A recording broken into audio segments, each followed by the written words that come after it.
नमस्ते दोस्तों। तो आज अपन देख रहे हैं सर्वनाम और सर्वनाम के भेद। तो सबसे पहले जान लेते हैं सर्वनाम की परिभाषा। जिन शब्दों का प्रयोग संज्ञा के स्थान पर किया जाता है उन्हें सर्वनाम कहते हैं।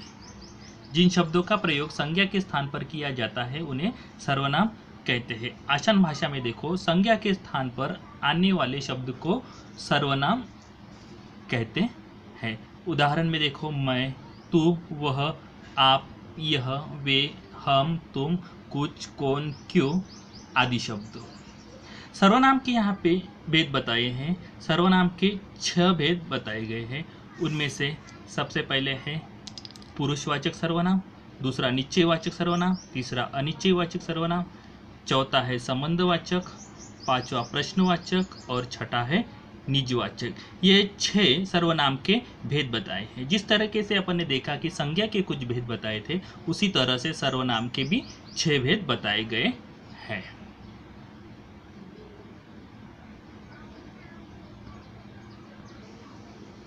तो सबसे पहले देखेंगे अपन पुरुषवाचक सर्वनाम किसे कहा जाता है। ये सर्वनाम का पहला भेद है। जिन सर्वनाम शब्दों से व्यक्ति का बोध होता है उन्हें पुरुषवाचक सर्वनाम कहते हैं। जिन सर्वनाम शब्दों से व्यक्ति का बोध होता है उन्हें पुरुषवाचक सर्वनाम कहते हैं। आसान भाषा में समझाया जाए तो बोलने वाला, सुनने वाला तथा जिसके विषय में बात होती है उनके लिए प्रयोग किए जाने वाले सर्वनाम को पुरुषवाचक सर्वनाम कहते हैं। इनके उदाहरण देखेंगे अपन। और पुरुषवाचक सर्वनाम में स्त्री या पुरुष के नाम के बदले आते हैं। यहाँ पे आसान भाषा में और एक बताया है, पुरुषवाचक सर्वनाम यानी स्त्री या पुरुष के जगह पर आने वाले शब्द को सर्वनाम कहा जाता है। जैसे देखो, मैं, तुम, वह, यह पुरुषवाचक सर्वनाम के उदाहरण है।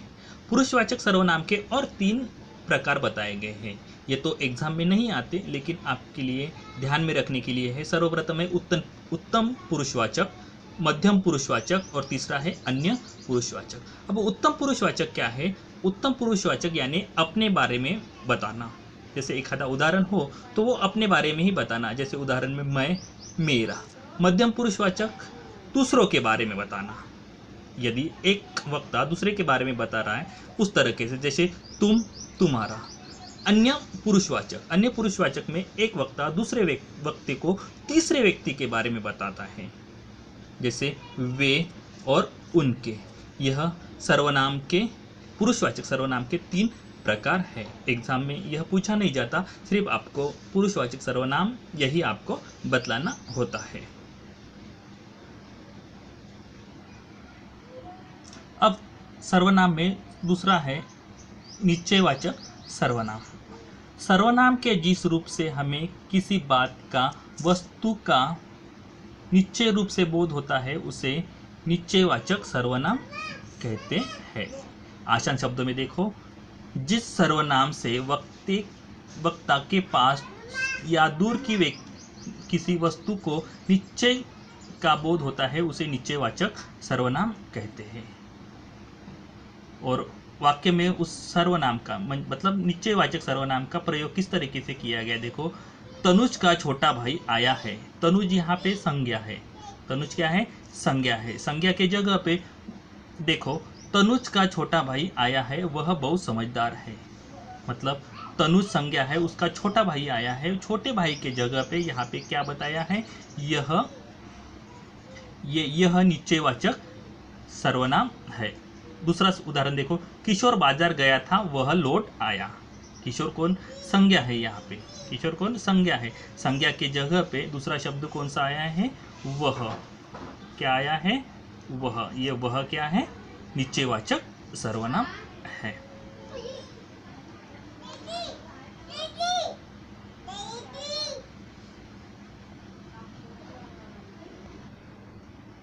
अब देखना है तीसरा यानी सर्वनाम का तीसरा भेद, अनिश्चयवाचक सर्वनाम। जिस सर्वनाम शब्द से किसी निश्चित व्यक्ति या वस्तु का बोध हो उसे अनिश्चयवाचक सर्वनाम कहते हैं। दूसरे भाषा में देखो, जो सर्वनाम किसी वस्तु या व्यक्ति की ओर ऐसे संकेत करे उनकी स्थिति अनिश्चित या अस्पष्ट रहे, उन्हें अनिश्चयवाचक सर्वनाम कहते हैं। जैसे कोई, कुछ, किसी आदि। मतलब यहाँ पे ये बताया गया है कि निश्चय नहीं है। कोई यानी कितना पता नहीं, कुछ यानी कौन ये भी पता नहीं, किसी यानी कौन है यहाँ पे ये भी पता नहीं। मतलब यहाँ पे अनिश्चय है, किसी का भी कोई निश्चय स्वरूप नहीं है, इसीलिए उसे अनिश्चयवाचक सर्वनाम कहा गया है। वाक्य में देखो, मोहन आज कोई तुमसे मिलने आया है। कोई यहाँ पे क्या है, कोई, कौन आया है ये पता नहीं। पानी में कुछ गिर गया है।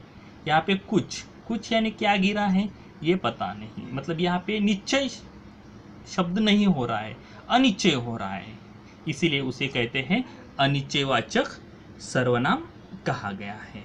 ये सर्वनाम का तीसरा भेद है। अब देखो सर्वनाम का चौथा भेद है संबंधवाचक सर्वनाम। जिन सर्वनाम शब्दों को दूसरे सर्वनाम शब्द से संबंध ज्ञात हो तथा जो शब्द दो वाक्यों को जोड़ता है उन्हें संबंधवाचक सर्वनाम कहते हैं। देखो आसान भाषा में, जो सर्वनाम वाक्य में प्रयुक्त किसी अन्य सर्वनाम से संबंधित हो उन्हें संबंधवाचक सर्वनाम कहते हैं। जैसे जो, जिसकी, सो, जिसने, जैसे, वैसे आदि।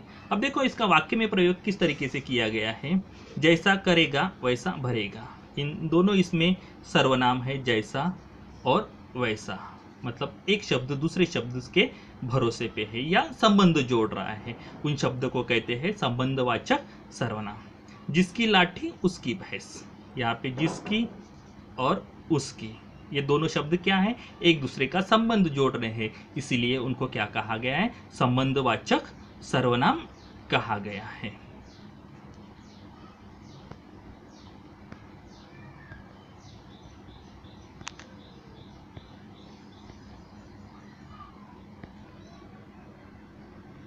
अब यहाँ पे पांचवा है प्रश्नवाचक सर्वनाम। इस शब्द से ही अपने को पता चलता है प्रश्न। तो परिभाषा देखो इसकी, जो सर्वनाम शब्द सवाल पूछने के लिए प्रयुक्त होते हैं उन्हें सर्वनाम प्रश्नवाचक सर्वनाम कहते हैं। सरल भाषा में देखो, प्रश्न करने के लिए जिन सर्वनामों का प्रयोग होता है उन्हें प्रश्नवाचक सर्वनाम कहते हैं। जैसे देखो कौन, क्यों, किसने आदि। इन शब्दों का वाक्य में प्रयोग किस तरीके से किया गया है वो नीचे अपन देख सकते हैं। टोकरी में क्या रखा है, टोकरी में क्या रखा है, यहाँ पे क्या क्या है, सर्वनाम है, लेकिन कौन सा है ये, प्रश्न। यहाँ पे प्रश्न पूछा गया है, टोकरी में क्या रखा है। दूसरा सेंटेंस देखो, बाहर कौन खड़ा है, बाहर कोई खड़ा है लेकिन कौन खड़ा है पता नहीं, यहाँ प्रश्न पूछा है तो कौन। तुम क्या खा रहे हो, कुछ तो भी खा रहे लेकिन क्या खा रहे पता नहीं, यहाँ पे क्या। अब देखो यहाँ पे तुम ये भी सर्वनाम है, लेकिन जिस शब्द के नीचे अंडरलाइन हो वही आपको बताना है। मतलब यहाँ पे क्या के नीचे अंडरलाइन थी तो ये क्या क्या है, प्रश्नवाचक सर्वनाम है। और अंत में देखो लास्ट वाला है निजवाचक सर्वनाम। निज का अर्थ होता है अपना या वाचक।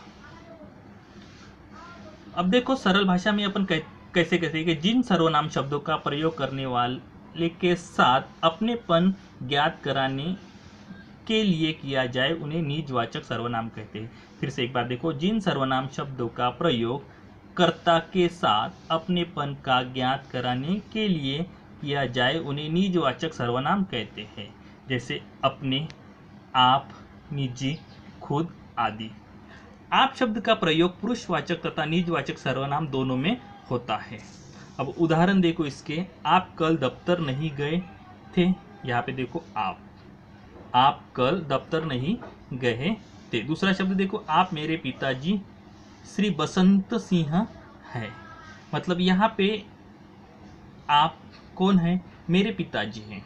आप मेरे पिताजी है, इसलिए मतलब अपने पिताजी के साथ संबंध जोड़ा गया है, अपनों के साथ संबंध जोड़ा है, इसीलिए इसे क्या कहा गया है, निजवाचक सर्वनाम। ये 6 सर्वनाम के भेद है और आज अपन ने देखे हैं।